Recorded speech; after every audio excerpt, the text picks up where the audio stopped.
അനുഗ്രഹത്തിന്റെ 75 ആണ്ട് പാലാരൂപത പിന്നിടുകയാണ്.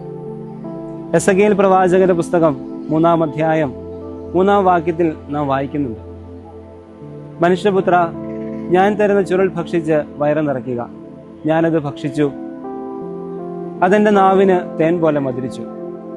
പ്രവാചകന്റെ നാവിന് വചനച്ചുരുൾ തേൻ പോലെ മധുരിച്ചതുപോലെ വചനത്തിന്റെ മാധുര്യം അനുഭവിച്ചറിഞ്ഞവരും രാജാക്കന്മാരുടെ പുസ്തകത്തിൽ നാം കാണുന്നത് പോലെ സ്വർഗീയ അപ്പത്തിൽ നിന്ന് ശക്തി ആർജിച്ച് പ്രാർത്ഥനയിലും ധ്യാനത്തിലും പ്രേക്ഷിത പ്രവർത്തനത്തിലും വ്യാപരിച്ച എലിയ പ്രവാചകനെ പോലെ ലോകത്തിന്റെ വിവിധയിടങ്ങളിൽ തമ്പുരാനു വേണ്ടി വേല ചെയ്യുന്ന എല്ലാ മിഷണറി വൈദികരുടെയും സന്യാസിനികളുടെയും മഹാസംഗമം 2025 മെയ് 10 പിറവിത്താനം പള്ളിയങ്കണത്തിൽ നടത്തപ്പെടുകയാണ്.